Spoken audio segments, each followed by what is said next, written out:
Le parfum entêtant des lys et des roses blanches flottait dans la grande salle de réception de l'hôtel de Crillon, un nuage écrasant de luxe et d'attente. C était le jubilé d'or de mes parents, 50 ans de mariage, célébré avec elle, éclat, et la démesure que seule notre famille, la dynastie Delacroix, savait orchestrer. 100 invités triés sur le volet, figures éminentes de la finance et de la haute société parisienne, siégeaient autour des tables, leurs bijoux scintillant sous les lustres de cristal. J était là, Amélie, dans une robe bleu marine discrète, presque invisible, à la table la plus éloignée du couple d'honneur, un poste que j'occupais par habitude et par choix tacite de la famille. J était la comptable, la silencieuse, celle qui tenait les comptes du fonds familial mais n'avait jamais vraiment pris sa part du faste.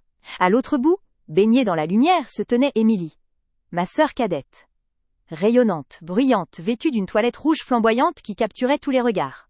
Émilie était la coiffée en or, celle qui avait réussi, celle qui inspirait fierté et admiration. Elle avait le don d'eau, être l'incarnation de la réussite que nos parents avaient toujours rêvé. Depuis l'enfance, cette différence avait creusé un fossé non pas entre nous, mais entre la manière dont le monde nous percevait. Moi, l'ombre diligente, elle, l'aile, étoile. Les années de mépris silencieux que j'avais endurées se résumaient à ce tableau. L'opulence et le néant, la gloire et l'oubli. Le dîner touchait à sa fin, le champagne coulait à flot, et le moment des toasts approchait, cet instant solennel où les masques tombent légèrement pour laisser place à la flatterie, et, parfois, à la cruauté. Je sentais mon estomac se nouer, je savais qu'Émilie prendrait la parole avant moi, bien sûr qu'elle le ferait. Mon propre petit discours, préparé avec soin, sonnait déjà faux et plat dans ma tête, comparé à la performance dramatique que ma sœur allait sans doute livrer. Le père, un homme de pierre et de tradition, tapota son verre avec une cuillère d'argent. Un silence immédiat s'installa, le silence attentif de ceux qui attendent d'entendre la confirmation de leur propre statut social. Émilie se leva, gracieuse, ajustant l'aile, épaule de sa robe et affichant son sourire le plus sincère, celui qui ne montrait aucune ride ni aucune arrière-pensée, en apparence. Elle s'approcha du micro posé près de la table d'honneur, sa silhouette se découpant contre l'aile, écran de projection géant, qui avait servi à diffuser un montage photo sentimental de nos parents. Cet écran, je le regardais avec une attention particulière. C était le cœur de mon plan, et il était sur le point de devenir l'arène de mon exécution. 50 ans. Un demi-siècle d'amour, de dévouement, et surtout, de construction, commença Émilie, sa voix claire et modulée portant sans effort dans l'immense salle. Maman, papa, vous êtes l'exemple parfait de ce que signifie la réussite. Non seulement dans les affaires, où votre vision a créé le fond de la croix, mais dans la vie. Vous nous avez toujours enseigné l'importance du travail, de la prise de risque, et du mérite. Jusque-là tout était classique. Des larmes de gratitude perlaient aux yeux de maman, touchée par cette démonstration publique d'affection de sa cadette préférée. Mais je savais qu'Émilie ne s'arrêterait pas là. L'aiguille de la tension montait en moi, cette sensation familière que j'avais apprise à tolérer pendant tant d'années, celle qui précédait toujours l'attaque. Émilie marqua une pause, balayant la salle du regard, s'assurant que toute l'attention était braquée sur elle. Puis, elle inclina la tête, adoptant un ton plus intime, mais étrangement condescendant. Et cela nous mène, chers invités, à la question de l'héritage. Continua-t-elle, son regard se fixant, brièvement, et avec une précision chirurgicale, sur moi. J était à 50 mètres, mais je sentis la brûlure de ce regard. Nous avons tous une responsabilité envers ce que nos parents ont bâti. Il y a ceux qui sont sur le terrain, qui font fructifier le capital, qui prennent des décisions difficiles, et qui font vivre l'entreprise. Et puis, il y a les autres. Le mot « autre » résonna, lourd de sous-entendu. La salle, qui riait encore des anecdotes précédentes, se fit plus attentive. Les gens se penchaient les uns vers les autres, sentant le changement de ton. Il y a ceux qui préfèrent le confort de l'ombre, n'est-ce pas? Elle sourit, un sourire qui ne parvint pas, mais qui était destiné à ceux qui comprenaient. Ceux qui trouvent plus simple de laisser la sueur et le sang être versés par les autres. Ceux qui, par manque d'ambition, ou peut-être de courage, se contentent de gérer, de comptabiliser, de veiller sur ce qui est déjà acquis sans jamais le faire croître. Mon cœur tambourinait contre mes côtes. Ma main agrippait le verre de vin si fort que mes jointures blanchissaient. C était une attaque directe, non seulement contre mon métier de comptable au sein du fonds, mais contre ma personnalité entière. Émilie me traitait de parasite, de poids mort, devant 100 des personnes les plus influentes de France. Elle ne prononçait pas mon nom, Amélie, mais chaque invité savait que je était la seule membre de la famille n'ayant pas de rôle actif de direction. Il est facile d'être un gardien mais difficile d'être un bâtisseur, asséna-t-elle, la voix vibrante d'une fausse passion. Les parents méritent que tout leur héritage financier et moral soit porté par des âmes audacieuses et entreprenantes, pas par ceux qui se contentent de vivre sur la rente, sans jamais prendre la moindre initiative pour le bien de la collectivité familiale. Elle m'a humiliée. Le mot résonna dans le silence assourdissant de ma conscience. La douleur était physique, une vague de chaleur montant de mon cou jusqu'à mes joues, me donnant l'impression d'être mise à nu et jugée par ce jury impitoyable. Je sentais les regards. Le regard curieux de Madame de Fontenay, le regard gêné de mon cousin Philippe, le regard désolé de mon père, qui ne comprenait visiblement pas l'intention malveillante du discours de sa fille adorée. Pour lui, Émilie parlait simplement de différence de caractère. Mon père intervint, essayant maladroitement de détendre l'atmosphère. « Ma chérie, c'est magnifique, mais nous sommes ici pour célébrer l'amour, pas les conseils d'administration !» Émilie rit. Un son cristallin est parfaitement faux. « Bien sûr, papa. Mais l'amour, c'est aussi l'honnêteté. Et l'honnêteté, c'est d'appeler les choses par leur nom. Nous sommes tous redevables à votre travail. C'est pourquoi il est crucial que l'argent que vous avez amassé soit géré par des mains qui le respectent, et non par celles qui en profitent sans rien apporter en retour. » Elle avait franchi la ligne. Était le mépris silencieux de 20 ans, mis en lumière crue devant la haute société. Mon rôle de comptable, mon travail acharné pour maintenir les fonds à flot pendant les crises passées, tout était réduit à de la paresse et du parasitisme. La raison pour laquelle j'avais accepté de rester discrète, la raison pour laquelle j'avais sacrifié ma propre carrière pour veiller sur ce fonds, était piétinée. Pendant des années, j'avais serré les dents.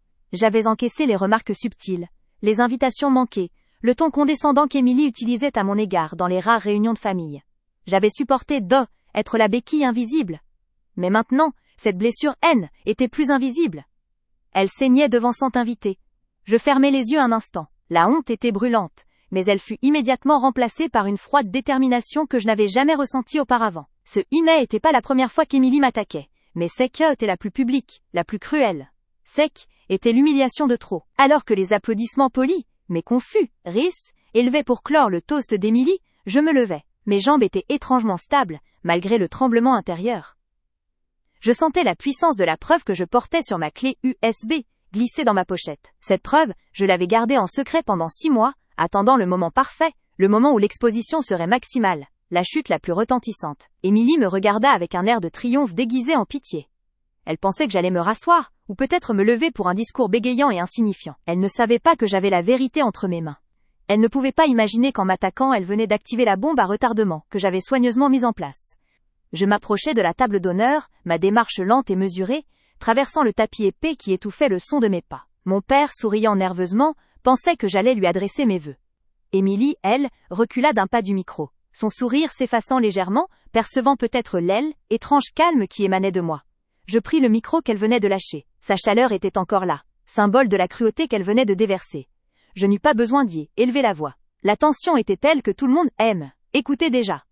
Merci Émilie, pour ce discours passionné sur l'honnêteté et la responsabilité, dis-je, ma voix plus ferme que je ne l'aurais cru. J'adressai un bref regard à mes parents. Maman, papa, je voulais aussi vous honorer. Non pas avec des mots, mais avec la vérité, la seule chose qui vous a toujours été sacrée. Je me tournai vers le pupitre où était posé le projecteur vidéo qui alimentait l'aile. Écran géant derrière la table d'honneur. Était un système sophistiqué que j'avais moi-même installé pour le montage photo, sachant que je pourrais le manipuler discrètement. Les techniciens, que j'avais briefés plus tôt sous le prétexte de projection de dernière minute, étaient prêts. Émilie, sentant le danger, essaya d'intervenir. « Amélie, qu'est-ce que tu fais ? Ce n'est pas le moment de jouer avec la technique ?» Je l'ignorais. Mes doigts se posèrent sur la souris de l'ordinateur portable, dissimulé sous la nappe de la table de mixage. Un clic, le diaporama de photos de mariage, ces images jaunies d'un passé heureux, disparu de l'âle, écran géant. Il fut remplacé par un fond bleu simple. La salle était perplexe. Les invités murmuraient, ne comprenant pas cette interruption. « Émilie a raison, continuai-je, fixant ma sœur, dont le visage commençait à se crisper. Il est crucial que l'argent que vous avez amassé soit géré par des mains qui le respectent. Et en tant que comptable du fonds, c'est ma responsabilité d'assurer cette intégrité. » Je pris une profonde inspiration, le moment était venu. Je reliai la clé USB, et cliquai sur le fichier que j'avais nommé auditfinal.mp4. J'ai gardé cela en secret pendant des mois, avouai-je à l'Assemblée, ma confession amplifiée par le microphone. J'attendais le jour où l'honnêteté serait une nécessité absolue. Vous m'avez traité de parasite, Émilie, devant tout le monde. Vous m'avez accusé de vivre sur la rente, être un poids pour l'héritage. Laissez-moi vous montrer, à tous, qui prend réellement l'argent sans rien apporter en retour. Le silence devint total, un vide sonore si dense qu'on aurait pu l'entendre. Les 100 invités se tournèrent vers l'âle, écran géant, sentant que l'ambiance venait de basculer de la fête familiale à la confrontation judiciaire. Mon père essayait de comprendre, ses mains levées dans un geste d'apaisement. Puis, j'ai projeté la vidéo. Ce n'était pas un montage sophistiqué, juste la vérité brute. La vidéo, filmée par une caméra de sécurité que j'avais installée en secret dans le bureau de gestion du fonds, montrait Émilie, non pas la fille en or souriante, mais une femme tendue, assise devant son ordinateur à minuit. On voyait clairement écran de son bureau. Elle était en train de jongler avec les comptes offshore et les virements. Le son de la vidéo, faible mais amplifié par le système de sonorisation du crayon, laissait entendre le cliquetis de son clavier et le bruit d'une conversation téléphonique enregistrée en arrière-plan. La voix d'Emily était distincte, expliquant à un interlocuteur anonyme, sans savoir qu'elle était enregistrée, comment elle masquait les transactions. Oui, c'est parfait. Juste un petit transfert du compte de développement vers le compte personnel. Je sais, c'est risqué mais qui va vérifier? Amélie ne regarde jamais ces lignes-là. Elle est trop occupée avec les petits chiffres. Nous parlons de près d'1 million d'euros, n'est-ce pas? Le mot « million » frappa la salle comme un coup de tonnerre. Les murmures cessèrent instantanément. La preuve était irréfutable. L'image montrait clairement la ligne de virement, le montant et la destination.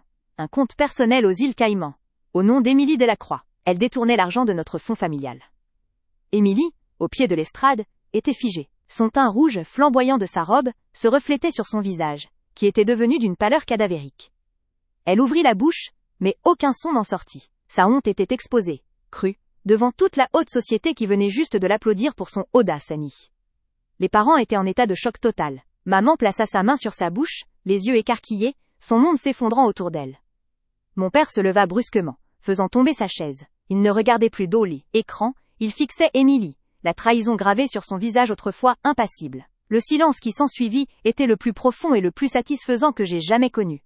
Il était pas l'absence de bruit, mais l'absence d'air, le moment où 100 personnes retenaient leur souffle, captivées par l'effondrement spectaculaire d'une icône. J'ai coupé la vidéo après 30 secondes, laissant l'image fixe du virement frauduleux sur l'aile, écran. 1 million d'euros, Émilie, repris-je, le micro me permettant de n'utiliser qu'un murmure.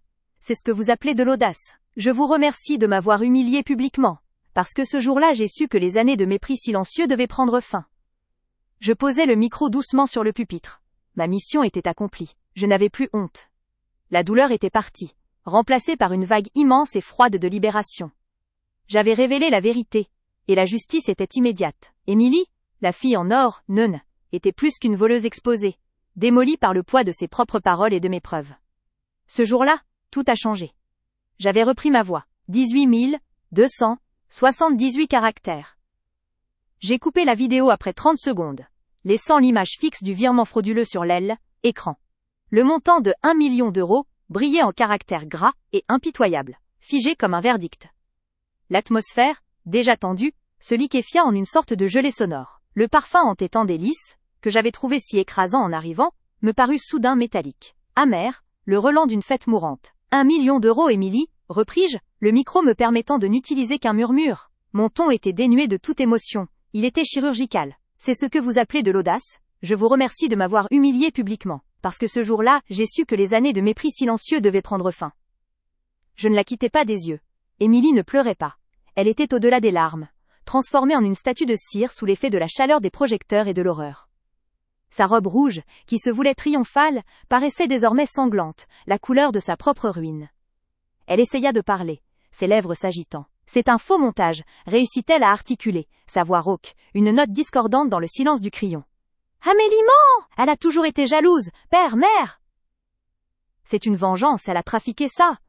Elle, écho du mot parasite, continuait de vibrer dans l'air saturé de champagne et de mesquinerie. Mon corps, habituellement une forteresse de retenue, tremblait. Émilie était rassie, rayonnante, buvant les félicitations silencieuses pour son éloquence cruelle. Les invités, eux, n'avaient pas osé applaudir, mais leur regard disait tout. La pitié amusée pour la sœur aînée incompétente, et l'admiration pour la cadette si vive et si brutale.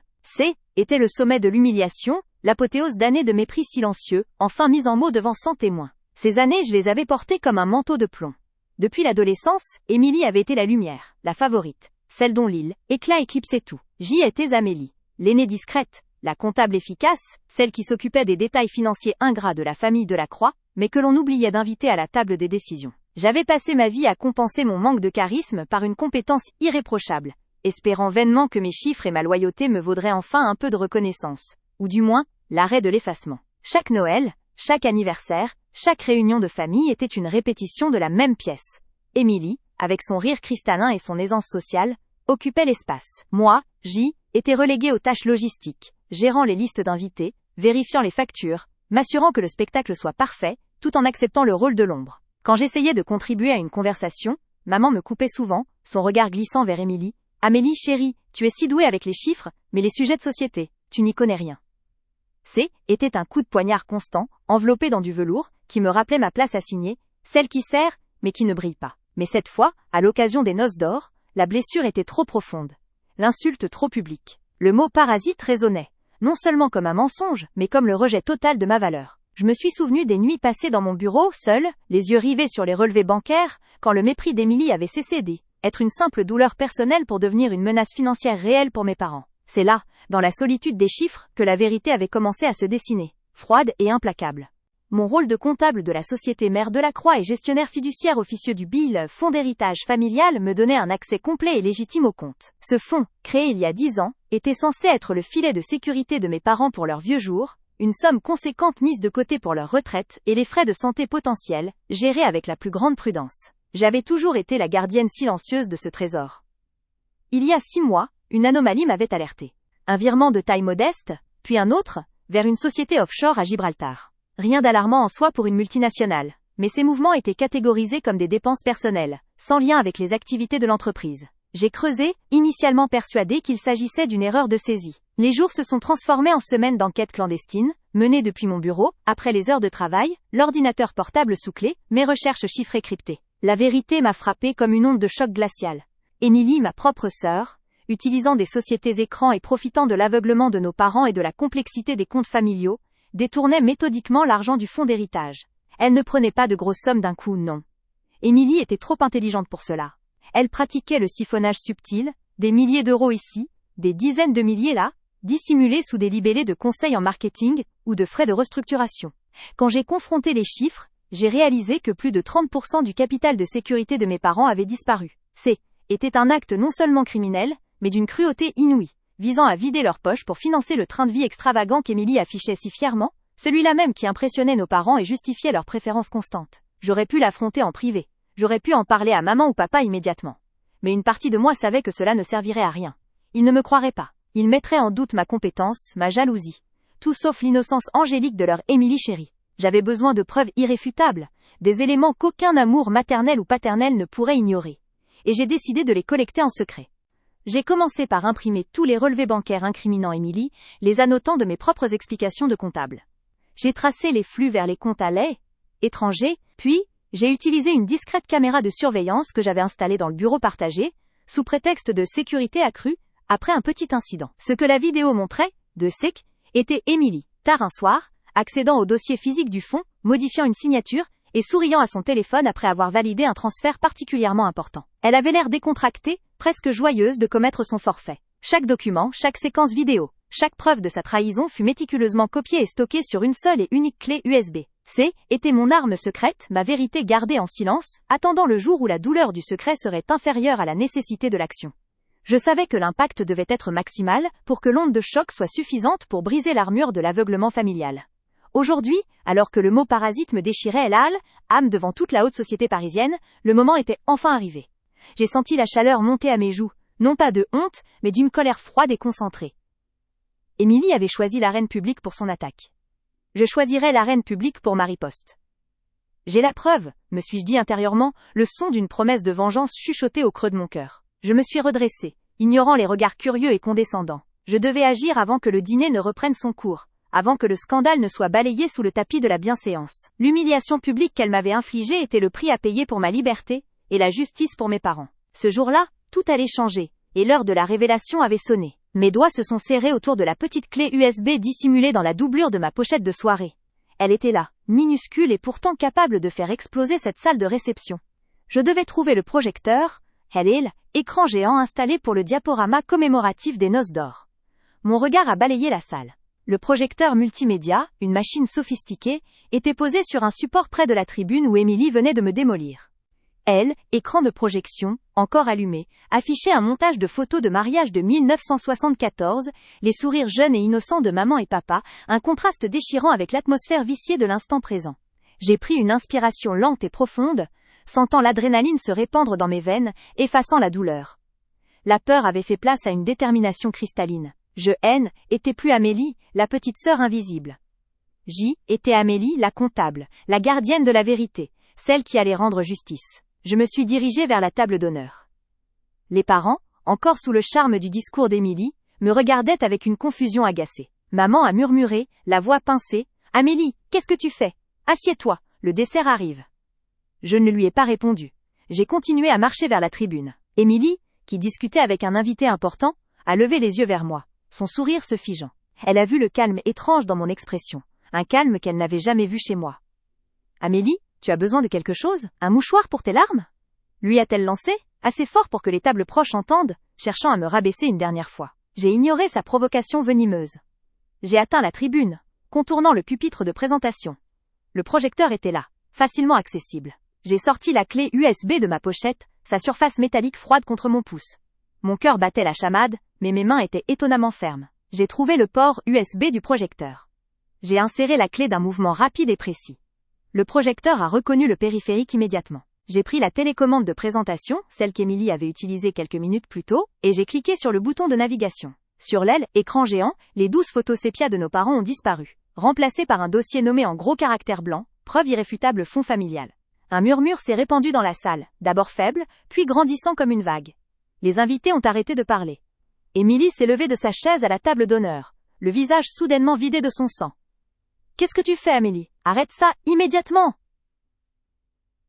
Sa voix était un sifflement paniqué, loin de l'assurance triomphante qu'elle affichait quelques minutes auparavant. Je me suis tournée vers la foule. Mon regard a croisé celui de mon père, qui affichait une expression d'incompréhension totale. J'ai pris le micro de la tribune, ma voix tremblante au début, mais se raffermissant au fur et à mesure. « Je m'excuse d'interrompre cette célébration », ai-je commencé, ma voix résonnant dans le silence qui commençait à s'installer. Mais puisque ma sœur Émilie a jugé bon de m'humilier en public, me traitant de parasite, je crois qu'il est temps de rétablir une certaine vérité financière. J'ai cliqué sur la télécommande, ouvrant le premier document. Était un relevé bancaire, agrandi à la taille d'une fresque. Les chiffres, clairs et nets, dominaient l'aile, écran. Ceci est le relevé de compte du fonds d'héritage de la Croix, ai-je expliqué, adoptant le ton clinique et professionnel que j'utilisais dans mon bureau, un ton qui commandait le respect, destiné à la sécurité de maman et papa. Et voici, entouré de rouge, les transactions douteuses. J'ai cliqué à nouveau. Écran a affiché une flèche rouge, pointant vers un virement de 50 000 € à une entité nommée Marketing Solutions GBC. Marketing Solutions GBC est une société écran basée à Gibraltar. Elle n'a jamais fourni de service à la famille Delacroix. Elle est en réalité la propriété exclusive d'une personne que vous connaissez tous très bien. Le silence était devenu total, un vide oppressant qui absorbait le moindre bruit. Les 100 invités, qui buvaient du champagne et parlaient de leur yacht 5 minutes auparavant, étaient désormais figés, leur visage se tournant de l'aile, écran vers Émilie. La salle était devenue silencieuse, un silence pesant, horrifié.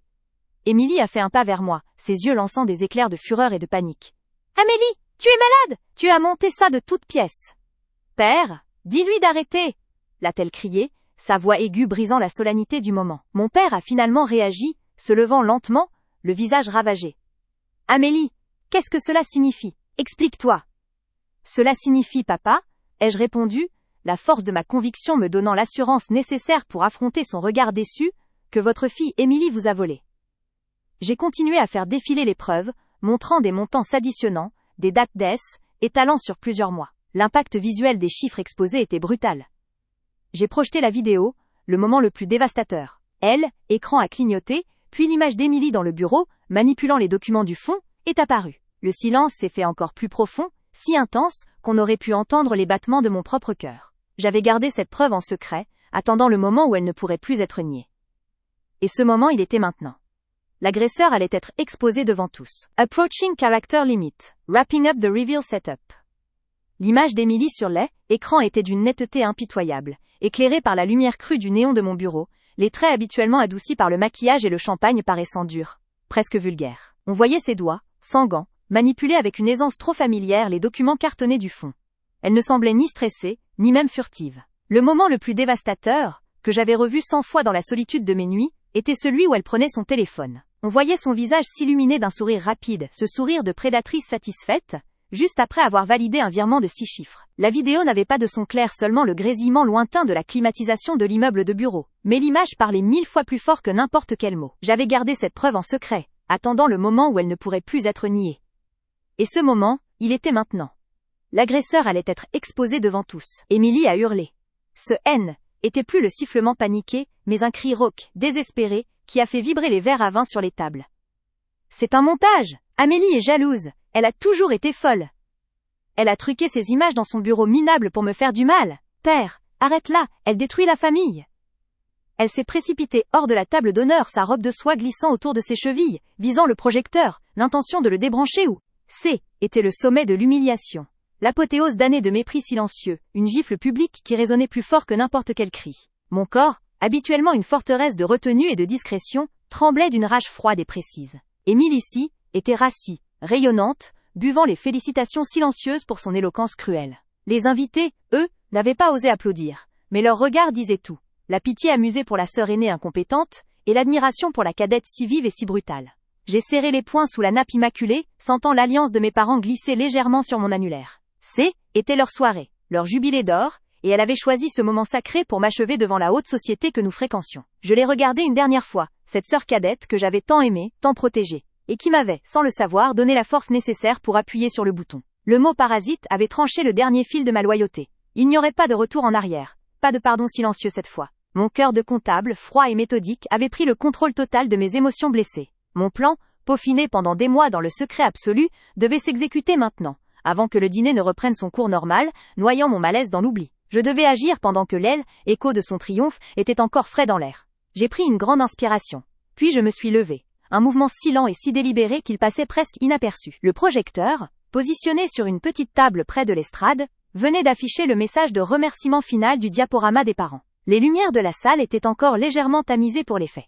J'ai murmuré à la table voisine que je devais vérifier si le technicien avait débranché l'aile, équipement, prétextant une précaution professionnelle. Personne n'y a prêté attention. Après tout, Jing-ge était Amélie, l'invisible, celle qui s'occupait des détails techniques.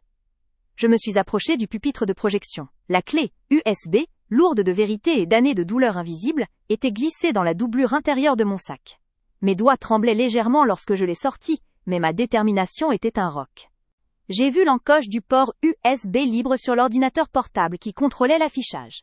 En moins de 5 secondes, le temps qu'il faut à Émilie pour ajuster son collier de perles, j'ai inséré la clé. Mon cœur battait la chamade, tambourinant une cadence d'urgence dans ma poitrine. J'ai cliqué 2 fois sur l'icône de la clé qui était apparue à l'aile, écran, puis j'ai cherché le fichier que j'avais crypté et nommé sans ambiguïté. Preuve fond successoral transfert irrégulier.mp4, un clic de souris, et la lumière de la salle s'est intensifiée soudainement, tirant l'attention de tous vers l'aile, écran géant. Adieu les photos de vacances de nos parents. Bonjour les relevés bancaires. J'ai projeté la vidéo. L'effet a été immédiat. D'abord il y a eu une vague de confusion. Oh, Amélie a mis une autre séquence ? Lee a demandé tante Geneviève, pensant sans doute à une blague ou à un autre diaporama mal organisé. Mais l'image à l'écran N était pas celle d'une fête de famille. Était une capture écran net d'une interface bancaire, avec des chiffres, des dates et des noms de comptes qui faisaient froid dans le dos. La vidéo, que j'avais méticuleusement préparée en tant que comptable expérimenté, montrait la chronologie exacte des transferts d'argent effectués depuis le fonds de réserve familiale créé par mon père pour notre avenir et celui de nos enfants. La bande défilait, chaque seconde révélant une transaction. Des sommes considérables, 50 000 € par-ci, 80 000 € par-là, étaient déplacées vers un compte offshore aux îles Caïmans, intitulé cryptiquement ED Services et Consultations. Le public commençait à comprendre. Les murmures se sont transformés en exclamations étouffées, puis en un silence lourd, oppressant. Émilie, qui était en train de trinquer avec un cousin éloigné, a aperçu le changement d'écran. Au début, elle a souri, pensant que était une erreur technique stupide de ma part. Puis, elle a reconnu les logos bancaires, les noms des fonds. Son sourire s'est pétrifié. Elle a laissé tomber son verre de champagne qui s'est brisé bruyamment au sol, un bruit qui a déchiré l'air comme un coup de feu. « Éteins ça ! Amélie, arrête immédiatement !» a-t-elle hurlé, la voix brisée par une panique incontrôlable. Elle s'est levée brusquement, renversant sa chaise. Mais je n'ai pas bougé. Je me tenais à côté du projecteur, mon visage masqué par l'ombre et la lumière crue de l'aile, écran, un contraste parfait avec les paillettes de l'aile, événement. La vidéo continuait de défiler, montrant des documents signés numériquement par elle, prouvant qu'elle avait utilisé son accès privilégié, donné par papa pour gérer des placements mineurs, pour vider la cagnotte familiale sur 5 ans. Mon père s'est levé, le visage décomposé. Amélie, qu'est-ce que cela signifie ? Pourquoi ces chiffres ? Sa voix, habituellement si forte et assurée, était qu'un murmure tremblant. Maman était assise, les mains sur la bouche, les larmes roulant déjà sur ses joues, la robe de soirée rouge contrastant violemment avec la pâleur de son teint. Ils étaient confrontés à la vérité qu'ils avaient toujours refusé de voir. La cadette adorée N n'était pas l'ange de la réussite qu'elle prétendait être. Émilie a tenté une manœuvre désespérée. Elle s'est ruée vers moi. cherchant à arracher l'ordinateur portable pour mettre fin au supplice visuel. C'est truqué! Elle a monté ça! C'est une vengeance de parasite parce que je l'ai humiliée! Y a-t-elle crié, les mains tendues vers l'écran, comme si elle pouvait effacer la réalité. Mais la preuve était irréfutable.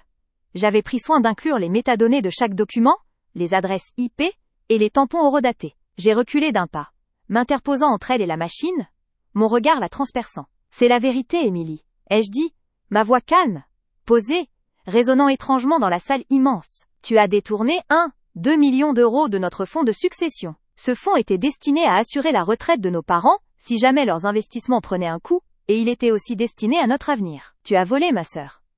Non pas à moi seulement, mais à papa et maman. La salle est devenue silencieuse.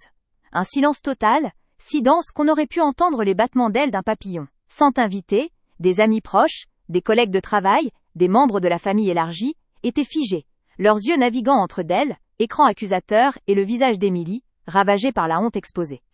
Était le point de rupture, le moment où l'air conditionné lui-même semblait être arrêté de fonctionner. J'ai pointé du doigt écran où une ligne de texte rouge clignotait, résumant le total des sommes détournées. J'ai gardé ce secret pendant 6 mois et je continuais ne rompant jamais le contact visuel avec mes parents terrifiés et Émilie en pleine implosion. 6 mois à rassembler ces preuves, à vérifier chaque transaction, car je ne voulais pas croire que ma propre sœur pouvait faire cela. J'ai révélé la vérité aujourd'hui, le jour de l'anniversaire de mariage de nos parents, parce que tu as choisi de me rabaisser, de me traiter de parasite, alors que tu es la véritable sangsue. Émilie s'est effondrée. Elle n'a pas pleuré. Elle a poussé un cri rauque de bête acculée, avant de s'accroupir au sol, le visage masqué par ses mains, sa robe de couturier désormais ridicule. L'image de la petite sœur parfaite, la brillante femme d'affaires adorée par tous, venait de écrasée en 1000 morceaux devant tout le monde. La chute publique était totale, spectaculaire, et entièrement méritée. Mon père a fait quelques pas titubants vers l'écran, lisant les chiffres, les dates. Il n'a rien dit. Il n'en avait pas besoin.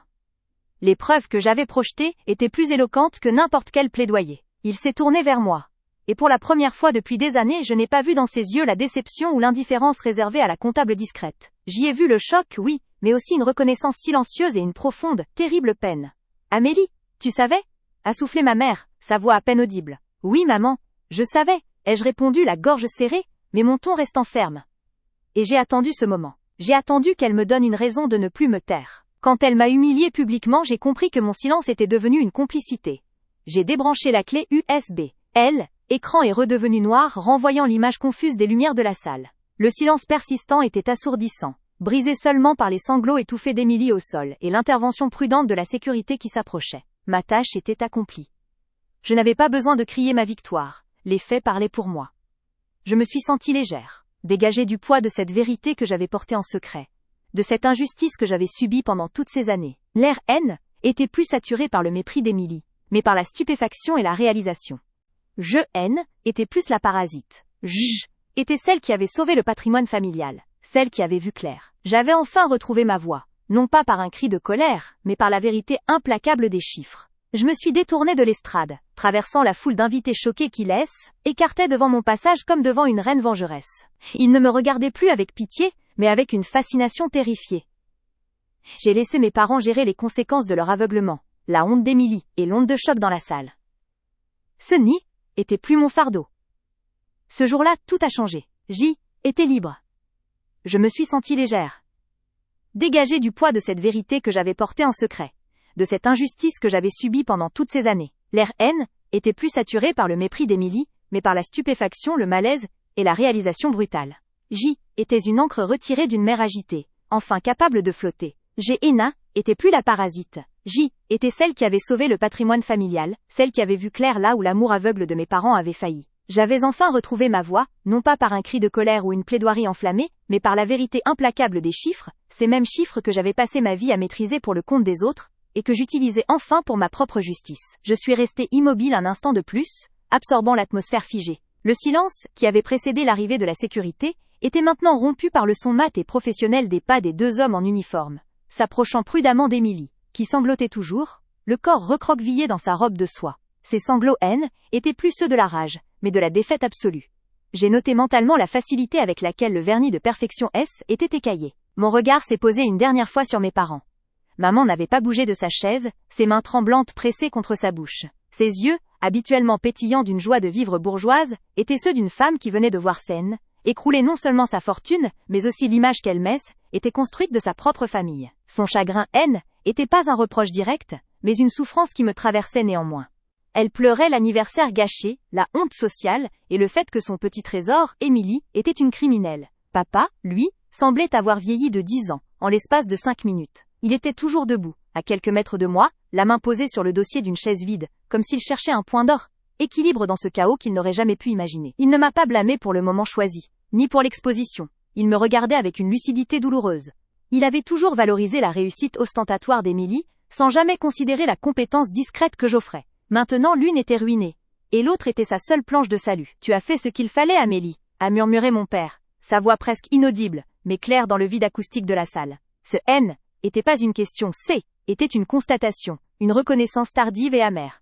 Ces mots, simples, valaient tous les remerciements du monde. Ils étaient le point final à des décennies d'invisibilité. J'ai hoché la tête, sans ajouter de commentaires, car le temps des explications était révolu. J'ai senti le poids de la clé USB dans ma poche, l'objet de ma délivrance. Je me suis détourné de l'estrade. Mon corps, qui avait été une tension nerveuse permanente pendant les 6 derniers mois de préparation et ces minutes de performance, a enfin trouvé une paix étrange. J'ai commencé à marcher, traversant la foule d'invités choqués qui écartaient devant mon passage.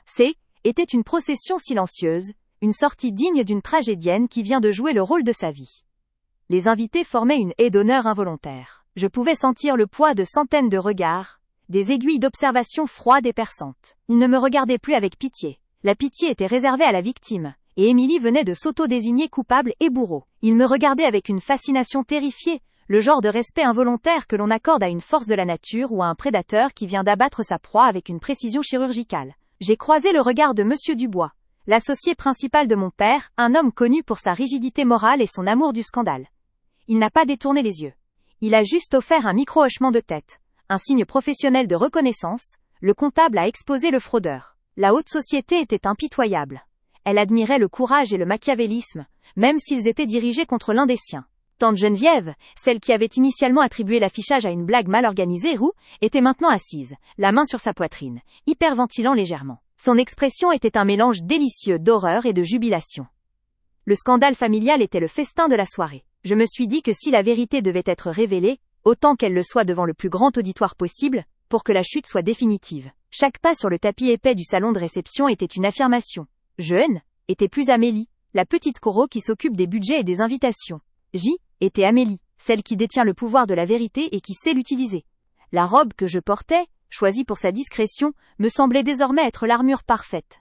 Le parfum de lys qui décorait les tables du jubilé, mélange habituel d'opulence et de fraîcheur, se mêlait maintenant à l'odeur métallique de la peur et de la panique refoulée. J'ai senti l'alliance de mes parents glisser légèrement sur mon annulaire. Plus légère sans le poids de l'attente et du devoir aveugle. Le métal froid contrastait avec la chaleur soudaine qui m'envahissait. Non pas la fièvre de la colère mais la chaleur de la libération. J'ai repensé au mot « parasite ». Émilie avait cru que ce mot m'anéantirait. Au contraire, il avait été le détonateur, le feu vert. Elle avait sous-estimé la puissance d'une rancune froide, nourrie pendant des années dans le silence des bureaux et des relevés bancaires. Elle avait sous-estimé ma patience, ma capacité à suivre une piste numérique jusqu'à l'extrême. Était le triomphe de la méthode sur Lee,